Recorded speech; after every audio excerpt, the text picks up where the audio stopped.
Assalamualaikum warahmatullahi wabarakatuh.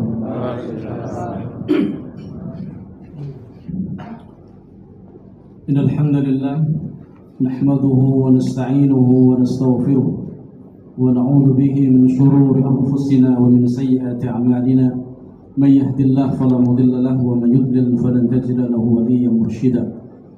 Asyhadu an la ilaha illallah wahdahu la syarika lah wa asyhadu anna Muhammadan abduhu wa rasuluh لا نبي ولا رسول بعده. اللهم طهر قلوبنا من النفاق وأعمالنا من الرياء وألسنتنا من الكذب وأعيننا من الخيانة إنك تعلم خائنة الأعين وما تخفي الصدور يا أرحم الراحمين يا مجيب السائلين. اللهم علمنا ما ينفعنا وانفعنا بما علمتنا. Jemaah sekalian yang dimuliakan oleh Allah Subhanahu wa taala, kita sangat bersyukur kepada Allah Subhanahu wa taala karena kita masih diberi oleh Allah Subhanahu wa taala nikmat iman, nikmat Islam, nikmat kesehatan jasmani dan rohani, sehingga dengan nikmat-nikmat tersebut kita bisa mengambil faidah yang besar. Di antaranya adalah kita bisa beribadah kepada Allah Subhanahu wa taala, dan ketika seseorang dianugerahi oleh Allah Subhanahu wa taala kemudahan di dalam beribadah, maka dia telah mendapatkan puncak dari sebuah kenikmatan. Karena hakikat tujuan kita diciptakan oleh Allah Subhanahu wa taala tidak lain dan tidak bukan adalah dalam rangka untuk beribadah kepada Allah Subhanahu wa taala. Kemudian ketahuilah bahwasanya di antara majelis-majelis yang akan senantiasa kita rindukan, majelis-majelis yang nantinya akan menjadi penyesalan bagi sebagian orang yang kemudian tidak mempedulikannya, tidak memperhatikannya, bahkan tidak mau melakukannya sama sekali. Begitu pula sebaliknya, ada orang yang Masya Allah dia bersyukur karena dia pernah mendapati majelis yang semacam ini. Majelis apa itu? Adalah majelis taklim.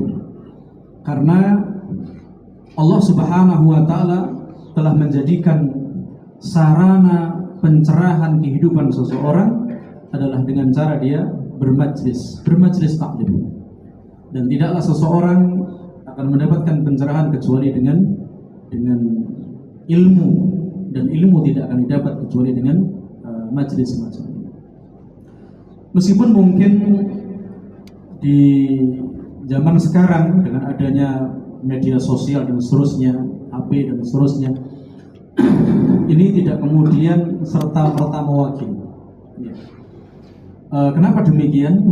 Karena majelis yang semacam ini dengan yang kemudian kita yang sifatnya pakai media sosial dan seterusnya itu, meskipun tidak kemudian terlarang atau bahkan kemudian tidak baik, tidak, tetapi dengan berkumpulnya kaum muslimin kemudian saling ini tawasau bil haq, ini akan memberikan efek yang sangat luar biasa.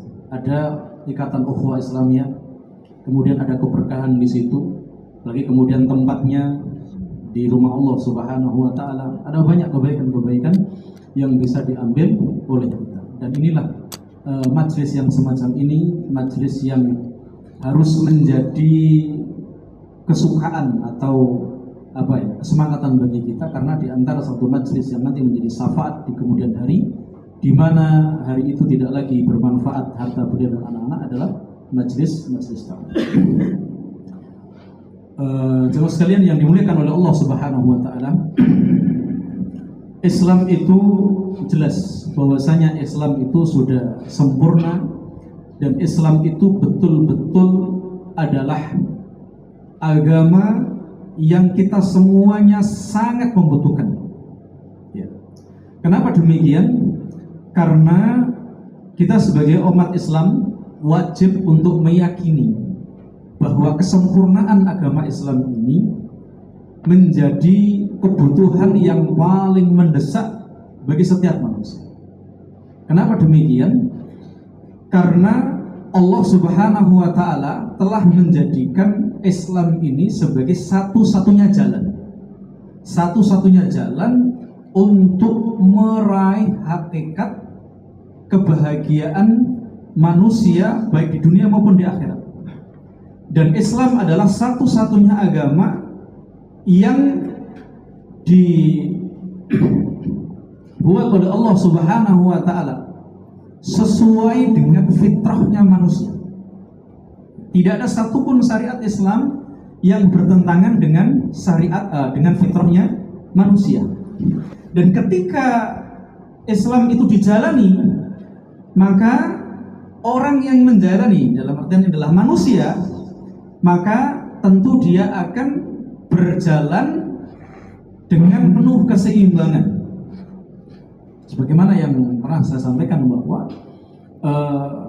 alat elektronik saja kalau kita tidak menggunakannya sesuai dengan pakem aturan cara penggunaannya mesti rusak, mesti akan rusak. Sama dengan manusia. Ketika manusia ini tidak menggunakan, tidak mau mengikuti aturan tatanan syariat yang Allah Subhanahu wa taala syariatkan, dipastikan manusia itu akan rusak. Baik secara fisik, secara mental, secara hati dipastikan akan rusak 100%. Maka sebenarnya kita ini butuh kepada Islam ini bukan sekedar butuh, tapi lebih butuh. Jadi Islam kita butuh kepada Islam melebihi butuhnya kita terhadap makan dan minum. Oleh karena itu hendaknya majelis semacam ini itu menjadi bagian dari kehidupan kita, sehingga kita ini betul-betul bisa merasakan hakikat kebahagiaan yang sesungguhnya. Kemudian ketika manusia tidak mau mengambil jalannya Allah Subhanahu wa taala, maka secara otomatis dia akan mengambil jalannya selain Allah. Manusia yang mestinya dia ini bersandar kepada Allah Subhanahu wa taala sebagai tempat sandaran yang sempurna yang akan menjamin semua kebutuhan manusia. Jangankan alam semesta pun dipenuhi oleh Allah Subhanahu wa taala. Artinya dicukupi kebutuhannya oleh Allah Subhanahu wa taala. Namun meskipun kebenaran itu terkadang nampak jelas, bahkan lebih jelas daripada terbitnya matahari dari timur, namun karena manusia ini dibekali oleh Allah tidak hanya kefitrahan terkait dengan kecenderungan kepada Allah Subhanahu wa taala, juga ada dalam dirinya adalah nafsu. Yang mana nafsu ini jelas inna nafsa la'ammaratun bisu'. Potensinya akan selalu mengajak kepada keburukan. Yang keburukan ini betul-betul tidak hanya merusak secara hati manusia, bahkan fisik manusia. Pasti itu. Nah, maka meskipun terkadang kebenaran itu nampak jelas di mata manusia, namun karena manusia itu kosong daripada petunjuk, kosong daripada ilmu, kosong daripada hidayah dari Allah Subhanahu wa taala, maka akhirnya kemudian yang menjadi panutan dalam dirinya adalah nafsu. Ketika nafsu sudah menjadi panutan, maka nafsu itu kemudian akan tersibuk di dalamnya apa yang menjadi keinginan daripada iblis, yang iblis itu dijadikan oleh Allah Subhanahu wa taala sebagai sarana untuk menguji manusia sebenarnya, dan itu disepakati. Makanya iblis, kesepakatannya bahwa iblis itu nanti menjadi penghuni neraka yang kekal selama-lamanya. Dan di antara berkenan Allah dengan berkenannya iblis dengan Allah adalah minta diperpanjang umurnya sampai yaumul qiyamah. Dan tugas pokoknya iblis atau misi utamanya iblis itu adalah satu, la'aghwiyannahum ajmain, akan menyesatkan manusia dari jalan yang benar. Lebih-lebih jalan menuju Allah ini betul-betul tidak kemudian terserah Allah kasih petunjuk juga, alhamdulillah, enggak juga, enggak bisa begitu. Maksudnya bagaimana? Petunjuknya Allah pun ini harus dicari. Kalaupun kemudian Allah berkehendak memberikan hidayah kepada seseorang secara itu haknya Allah Subhanahu wa taala. Tapi secara fakta bahwasanya ketika seseorang ini mendapatkan hidayah dari Allah Subhanahu wa taala, betul-betul harus apa? Dicari.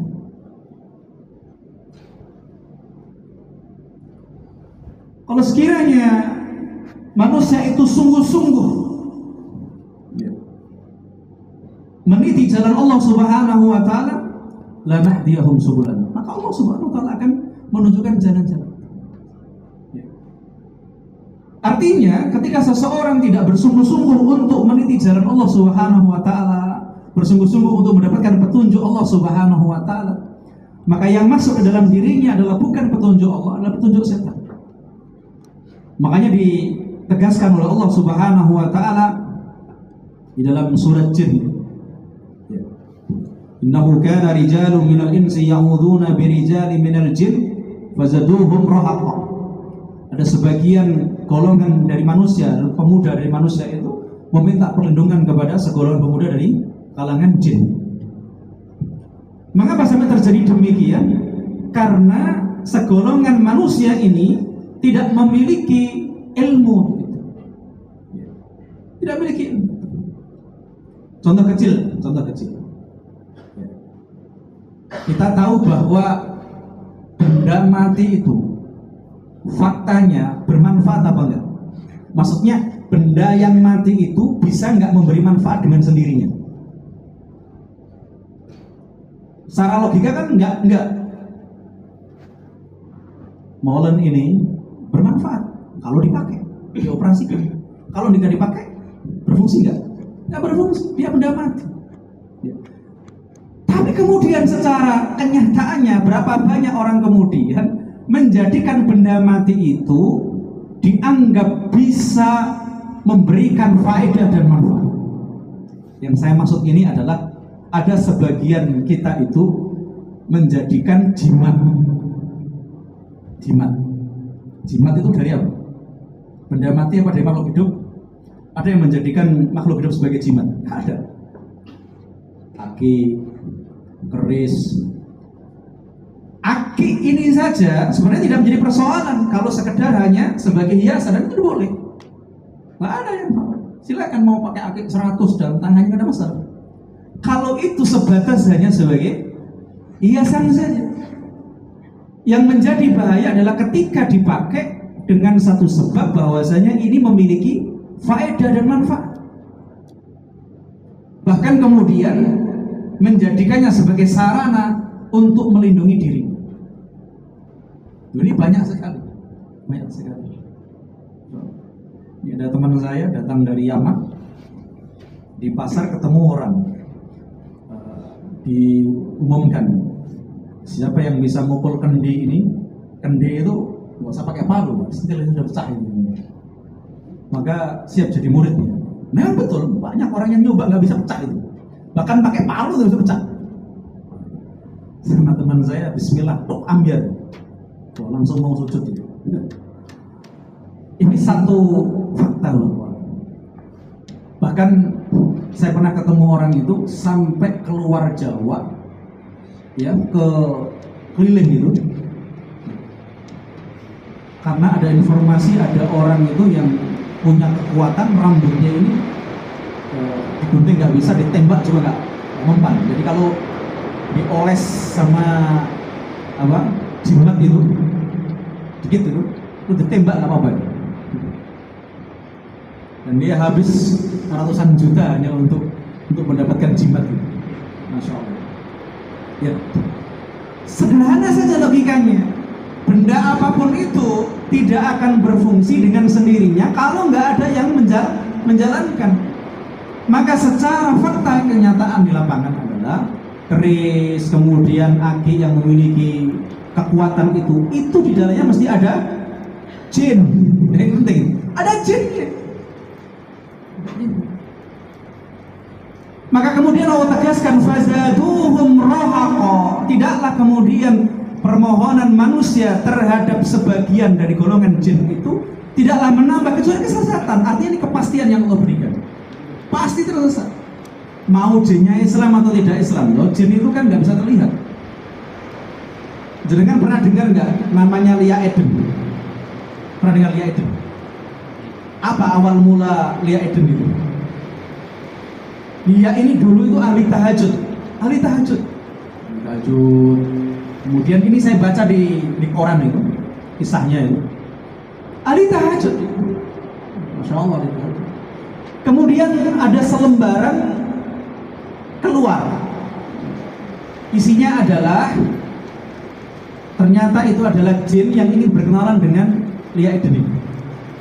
Pertama ingin berteman ini, kemudian nggak mau. Kemudian lagi dirayu lagi, saya berteman tapi tidak akan merepotkan kamu. Awalnya begitu, tidak merepotkan kamu. Yang penting kamu izinkan saya berteman dengan kamu. Nah, sudahlah, kemudian boleh. Akhirnya kemudian lama-lama kemudian jin ini kemudian ngaku bahwa saya adalah ulamanya jin. Dan dia memberitahu kepadanya perkara-perkara yang gaib, termasuk yang asalnya tidak bisa menyembuhkan orang, bisa menyembuhkan orang karena mampu mendeteksi penyakit-penyakit. Nggak cukup itu, kemudian lama, bukan 1 bulan, 2 bulan, tahun-tahun. Akhirnya kemudian yang terakhir dia bilang, saya adalah malaikat Jibril yang diutus oleh Allah untuk mengangkat kamu sebagai Imam Mahdi. Ini bahayanya kalau ada ilmu. Akhirnya kemudian tanpa pikir panjang, ya memang benar kan, selama ini dia ngaku jadi ulamanya jin, kemudian jadi malaikat Jibril, petunjuknya nggak ada yang salah, benar semuanya, nggak bertentangan sama sekali. Tanpa ragu kemudian dia mengumumkan bahwa dia adalah Imam Mahdi. Mana ada Imam Mahdi perempuan? Coba. Ini sesuatu yang sebenarnya sangat sederhana sekali. Begitulah ketika orang itu terpedaya. Ini berangkat karena tanpa ilmu. Maka kemudian sekarang muncul dengan aliran dan itu. Ini bahaya. Makanya sekali lagi bahwa kita ilmu itu tidak dibatasi dengan status. Ya. Karena ilmu itu adalah kewajiban kita sampai meninggal. Nah, jimat. Kalau kita belajar ilmu tauhid, ya, itu sebenarnya tamaim, dalam bahasa tauhid namanya adalah tamaim. Ya. Tamaim itu jimat-jimat.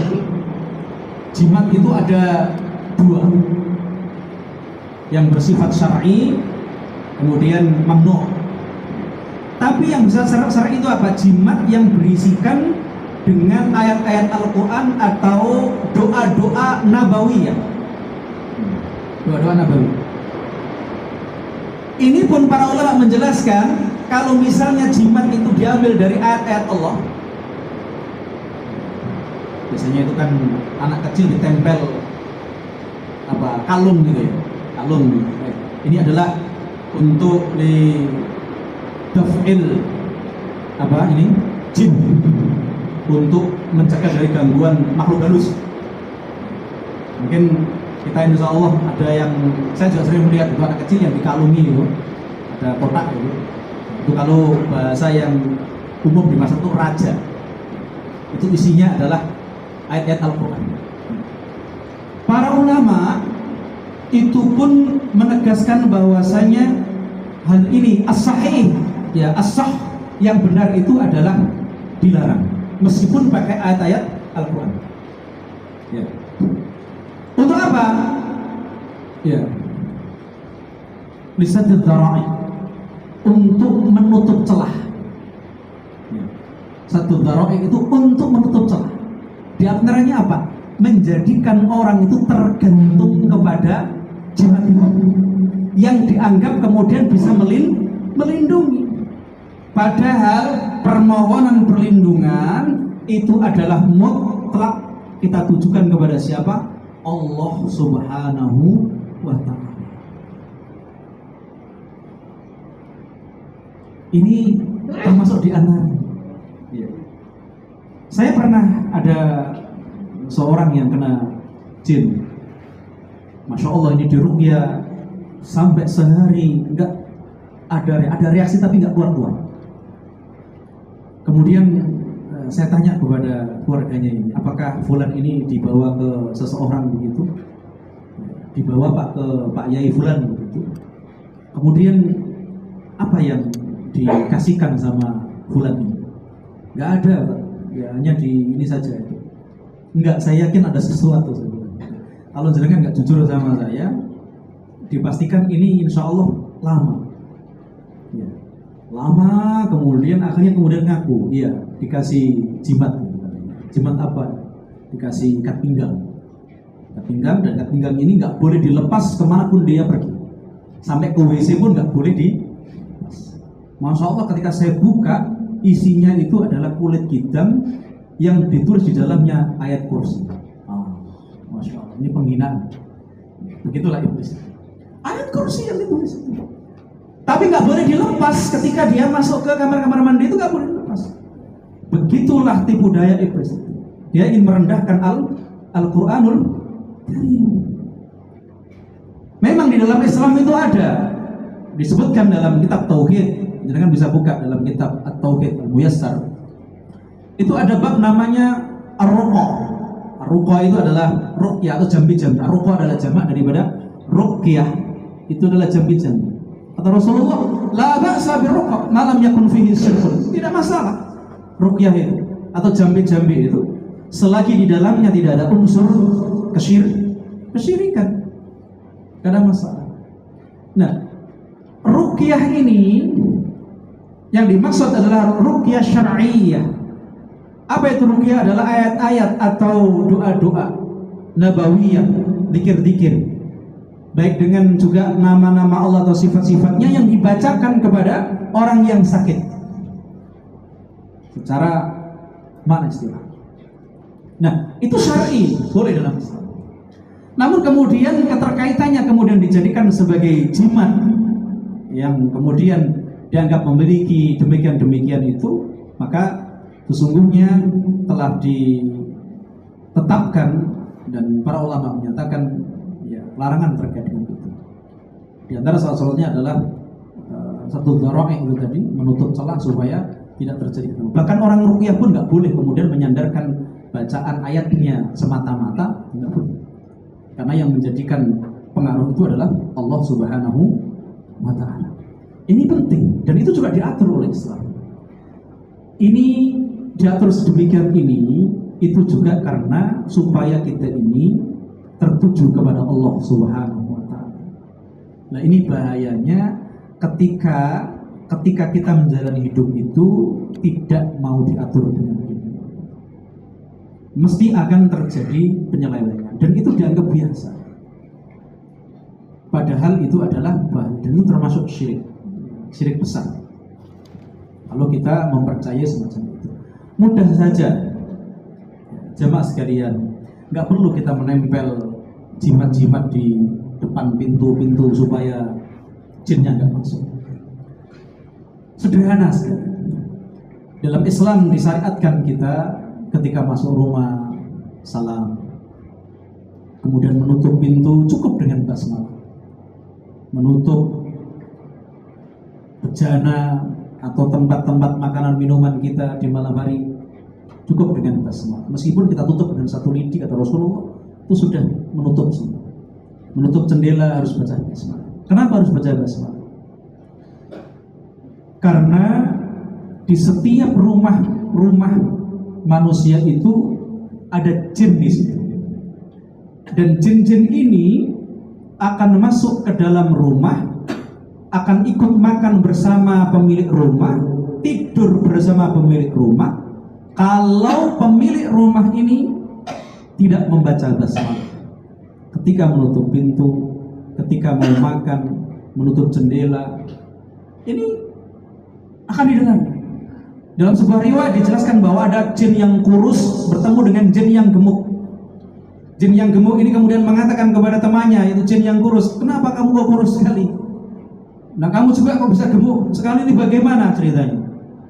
Yang gemuk mengatakan, "Saya berada di salah satu rumah yang pemilik rumahnya tidak pernah membaca basmalah. Menutup pintu nggak pernah baca basmalah, menutup jendela nggak baca basmalah, makan minum juga tidak membaca basmalah.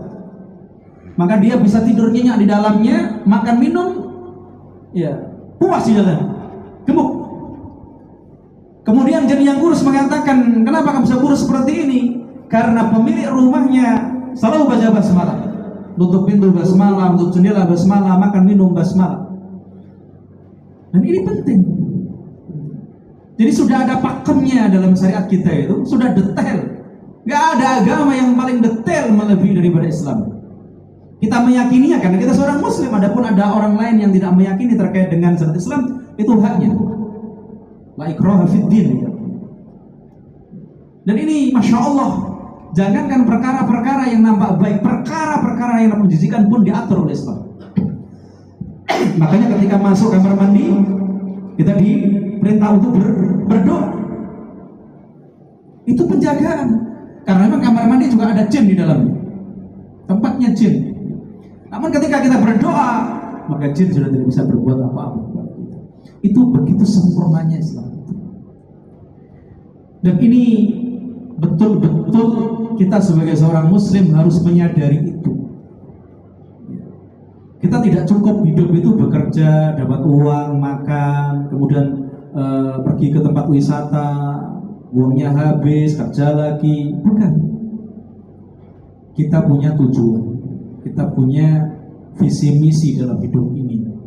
Meskipun bekerja adalah bagian daripada kebiasaan yang dijalankan sebagai manusia, namun inti pokoknya bukan bekerja. Inti pokoknya adalah kita menjadikan sarana apa saja dalam dunia ini untuk menegakkan ibadah kepada Allah Subhanahu wa Ta'ala.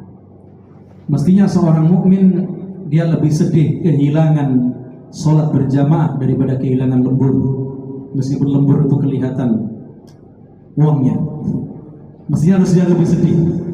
Orang lebih sedih ketinggalan atau bahkan mungkin dia Masya Allah kehilangan satu waktu sholat dibanding dengan kehilangan sekian waktu untuk kemudian uang yang dihasilkan dari bekerja itu. Kenapa demikian?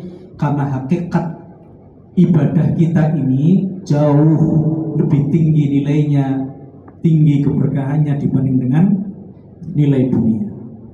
Bukan berarti kemudian kita selalu mengatakan dunia nggak penting, bukan.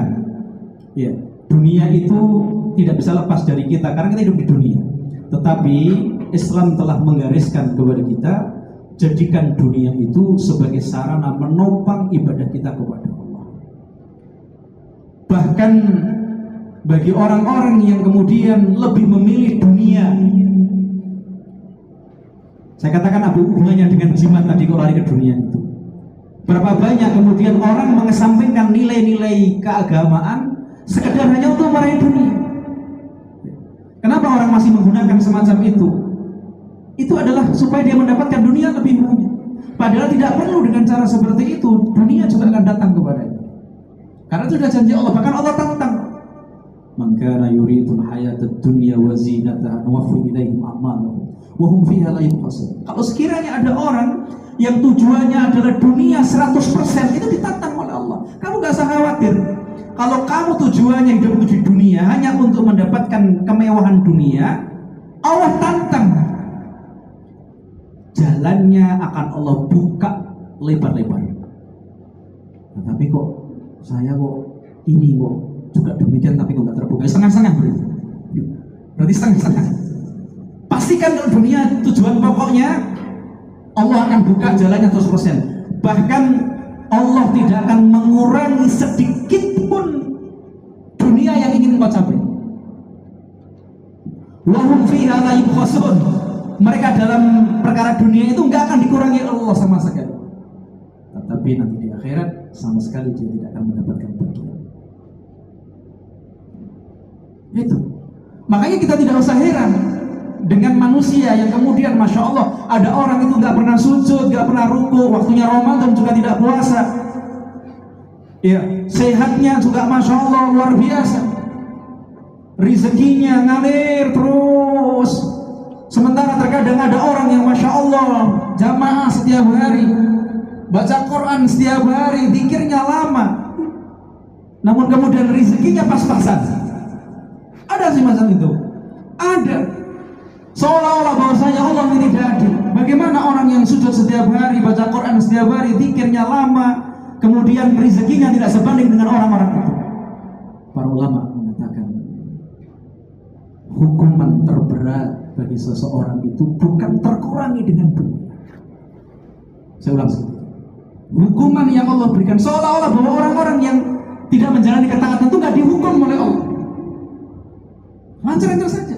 Sementara justru orang yang taat diuji oleh Allah. Kalau nggak sakit anaknya, istrinya, kalau istrinya dia sendiri, pekerjaannya juga demikian.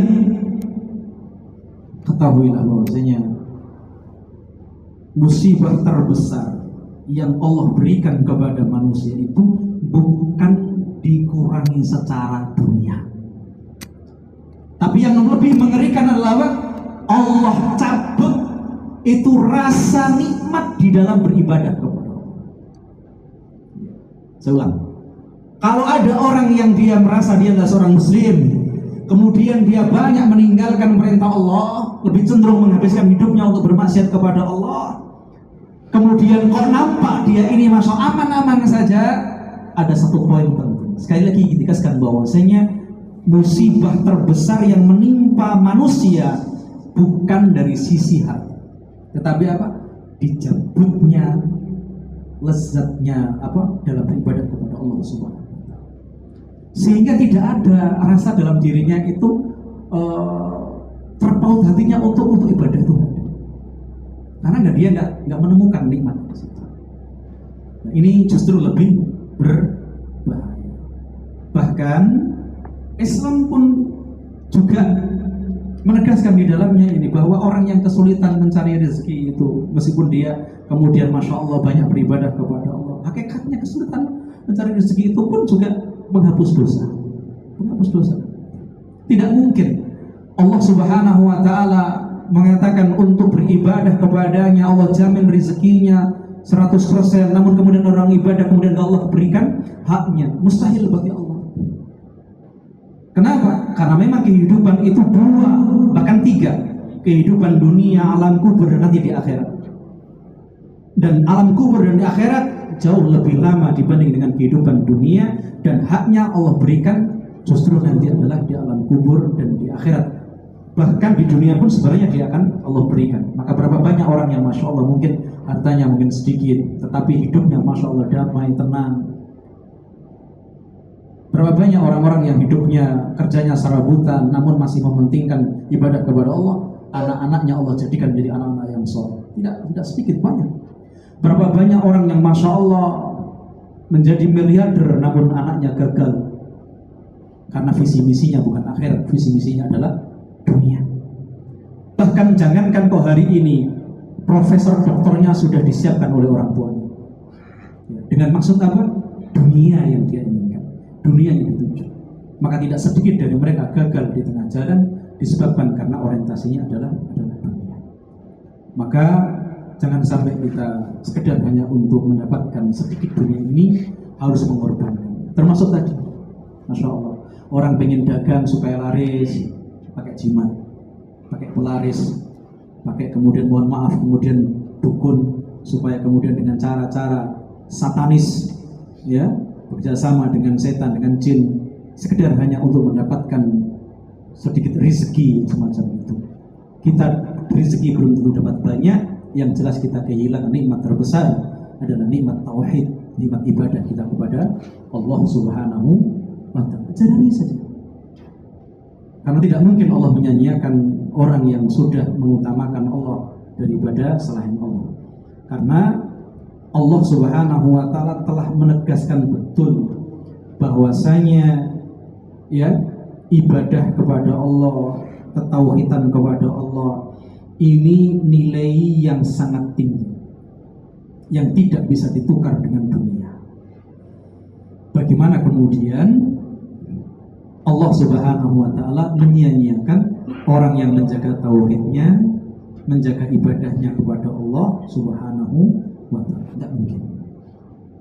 Ini penting, maka ini sebagai satu nasihat untuk saya pribadi kita semuanya, bahwa hidup kita ini kita serahkan kepada Allah. Cara hidup kita juga kita serahkan bagaimana Allah memberikan cara untuk kita hidup ini dengan cara Allah. Maka insya Allah 100% hakikat kebahagiaan itu akan kita raih. Meskipun terkadang nampak secara zahir itu tidak sesuai dengan pandangan manusia, itu nggak perlu dan nggak penting.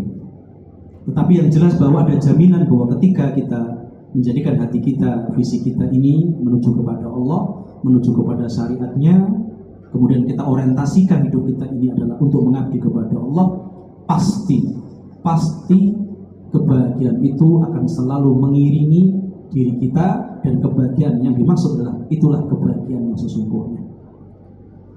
Demikian yang bisa saya sampaikan, mudah-mudahan berfaedah dan kita jadikan Ramadan ini sebagai sarana untuk melebur dosa kita, sarana untuk meningkatkan kualitas ibadah kepada Allah, sehingga betul-betul kita keluar dari Ramadan menjadi pribadi yang paling bahagia, paling beruntung, karena kita memaksimalkan diri di dalam Ramadan ini untuk beribadah kepada Allah Subhanahu wa Ta'ala. Jangan sampai Ramadan ini, coba bayangkan kalau jenengan masih bekerja, sudah dalam begitu puasa, kan puasa, coba bekerja masih puasa, berat itu Masya Allah.